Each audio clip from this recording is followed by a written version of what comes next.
Bienvenue à cette nouvelle tranche, il s'agit de la voix du prophète et nous allons aujourd'hui parler de la situation dans notre pays, dans nos cités et même en dehors de nos cités et de nos villes, particulièrement en Afrique. Il y a des situations qui se passent autour de nous. Le Seigneur nous a parlé des guerres et des bruits de guerre. Pourquoi est-ce que ces choses arrivent de nos jours et qu'est-ce qui se passe exactement? Nous allons donc écouter tout de suite le prophète Njombi qui va revenir sur ce que la parole de Dieu dit, sur tous les événements de la fin des temps et de tout ce que nous voyons autour de nous, particulièrement dans notre pays. Restez avec nous.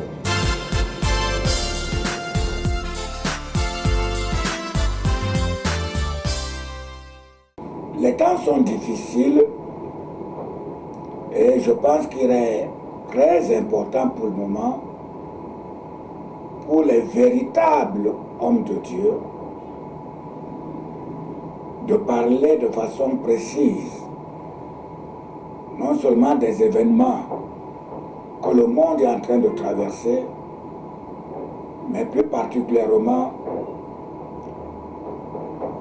le Cameroun, l'Afrique centrale et l'Afrique en général. De quoi est-il question?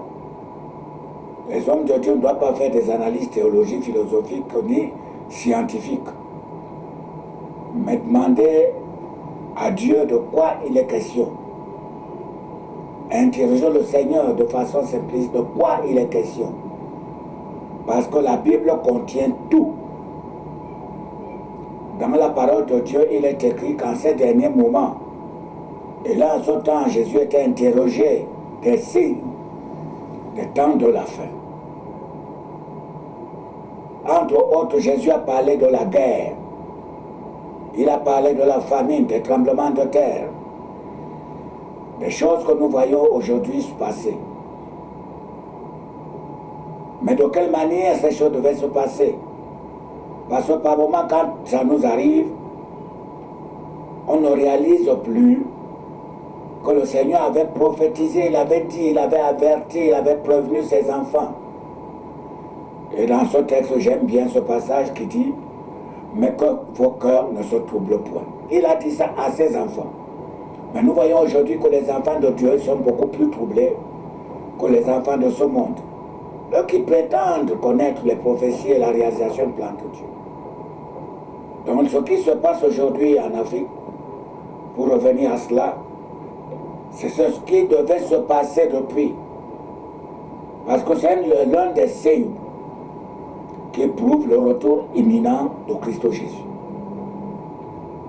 Il doit revenir sur cette terre. Il avait prophétisé son arrivée par le prophète Esaïe. Mais il y a des années qui s'étaient passées, il est arrivé, mais les gens n'ont pas su discerner que c'était lui. Mais nous, aujourd'hui, nous savons que c'était lui. Et il est venu, il est parti, il est ressuscité, il reviendra. Et c'est l'un des signes des guerres qui se passent aujourd'hui dans le monde. Pour ce qui concerne le Cameroun en particulier, je vais m'attarder là-dessus. Il y a pratiquement 3 ans ou 4 ans que je ne cesse de dire qu'en ces derniers temps, le Cameroun est sur le banc de l'examen. Vous savez que le Cameroun est la locomotive de l'Afrique centrale, comme nous savons que la Côte d'Ivoire est la locomotive de l'Afrique de l'Ouest. Vous savez tout ce qui s'est passé à la Côte d'Ivoire. Vous savez tout ce que les hommes de Dieu disaient. Vous vous rappelez comment ça s'est passé finalement. Et après la Côte d'Ivoire, c'est le tour du Cameroun. Ce n'est pas uniquement pour le Cameroun, parce que le Cameroun étant la locomotive de l'Afrique centrale. C'est le tour de l'Afrique centrale. Qu'est-ce qui est écrit? Qu'est-ce que l'Afrique attend de nous? Chaque nation a sa destinée divine, comme chaque homme a sa destinée divine. Chaque nation a un programme, un plan que le diable a organisé, mis en place pour déstabiliser les nations sur lesquelles le Seigneur compte. Et c'est ce qui se passe maintenant. Et le comble là-dessus, c'est que l'Église, excusez-moi du terme, dans son ensemble, est aveuglée. L'Église est rentrée en concubinage avec le monde. Et c'est comme les 10 vierges. À un certain moment, puisque le mari tardait à venir, les 10 vierges étaient endormies.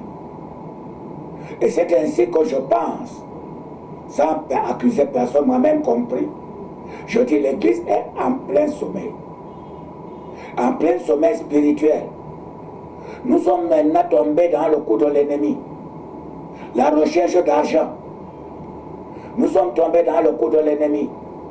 La recherche des titres. L'Église ne voit plus l'essentiel de l'avènement de Christ Jésus. L'Église ne voit plus l'homme que Dieu a créé à sa ressemblance. Comment faire pour le restaurer? Aujourd'hui, l'Église voit seulement les grands miracles. L'Église voit seulement les grands noms. L'Église est tombée dans le coup de la théologie. Vous savez que la théologie est une science qui est limitée. C'est la révélation de Dieu qui n'est pas limitée, mais elle est progressive. Et pour avoir la révélation et la pensée de Dieu, il faut se coucher sur sa poitrine, comme Jean a été couché sur sa poitrine, et a eu la révélation même de son retour, le retour imminent de Christ, et il a écrit le livre d'Apocalypse qui a fermé toute la Bible. C'est ainsi que l'Église doit se tourner vers Dieu résolument aujourd'hui, parce que l'Église doit informer même les autorités de quoi sera fait le lendemain. Mais même si nous allons voir les autorités aujourd'hui, c'est parce que nous voulons les honneurs. Oh, j'ai salué le président. Oh, le président m'a reçu. Ce n'est plus pour l'essentiel.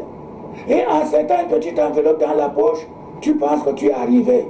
Alors que les hommes sont en train de mourir, à l'instant de ceux qui sont au sud-ouest, au nord-ouest. Et l'Église même n'est même plus unie. Parce que ceux du sud-ouest parlent un langage, ceux du littoral parlent un autre langage, ceux du centre parlent un autre langage. L'Église n'est plus unie.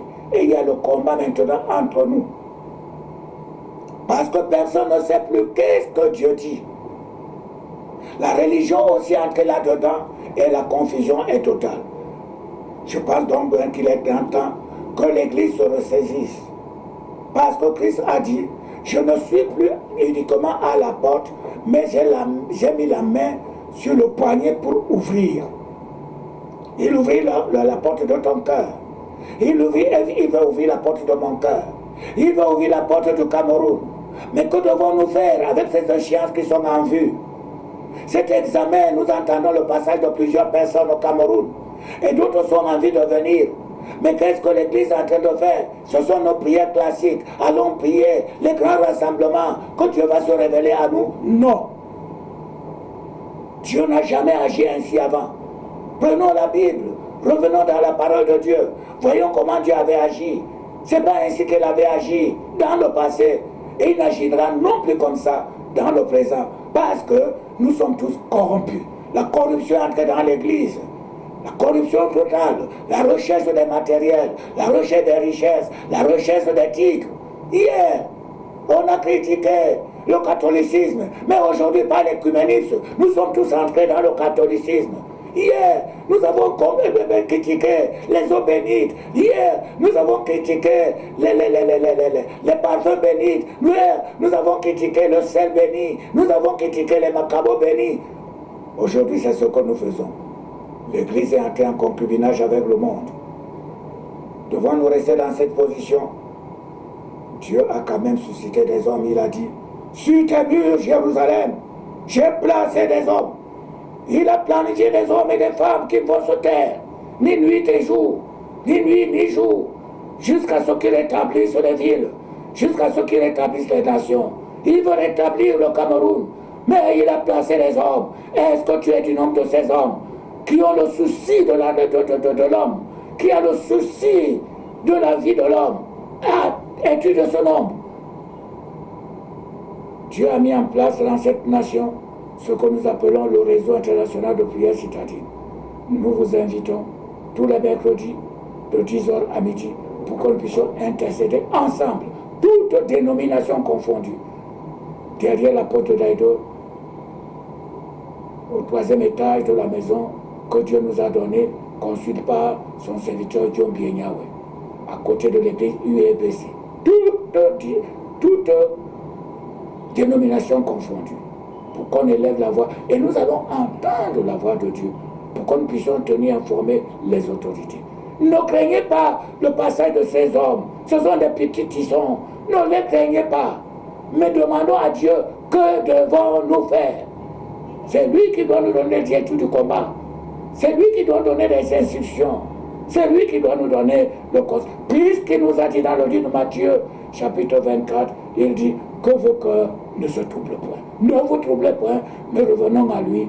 Il nous rend des directives et nous verrons que le Cameroun est le Cameroun, comme certains disaient, et que tout ce que les hommes ont planifié, je peux vous le garantir, ne se réalisera pas. Tout.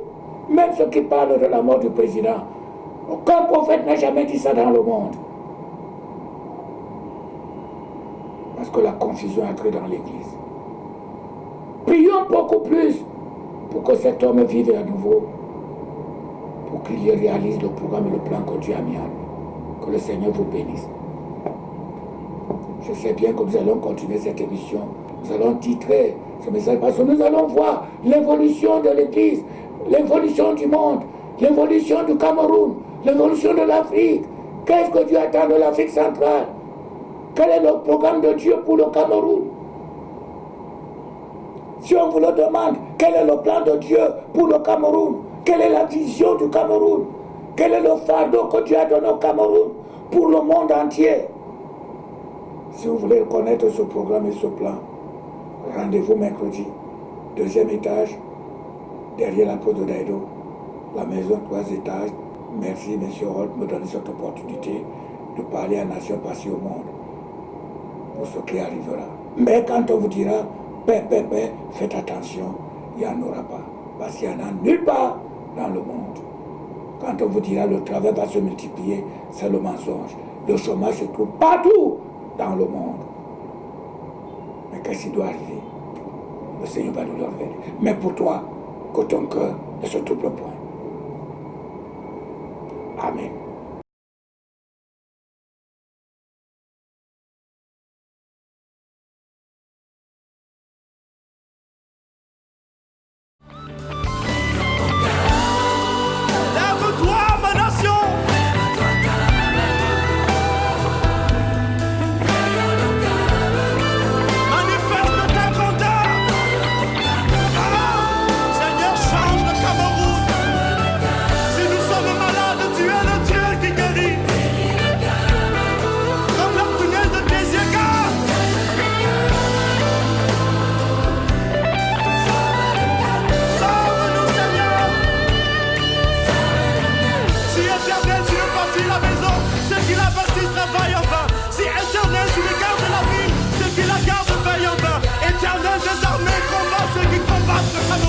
Sauve-nous, Seigneur, et nous serons sauvés.